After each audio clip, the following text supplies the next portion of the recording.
ভালো জাতের একটা ডালিমের চারা আনছিলাম, একটা ডালিম টিকছে।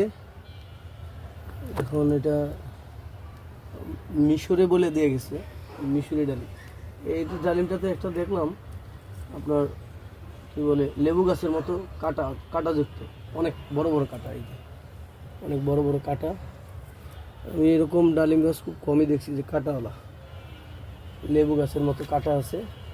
ডালিমের ইটাও ভালো, গ্রোথ অনেক বড় হবে। হ্যাঁ, বলে দিছে আর কি নার্সারিরা। এখন জাতটা সঠিক আমি বলতে পারলাম না, বলছে মিশরের বড় বড় ডালিম। আনার না, এটা ডালিম, এটা সবুজই হবে, অনেক বড়। আর দেখি একটা যেহেতু ফলন আছে, এটা এটা দেখি প্রমাণ হবে এটা কেমন জাত হয়, মিষ্টান্নটাও কেমন হয়। বলছে তো ভালোই হবে।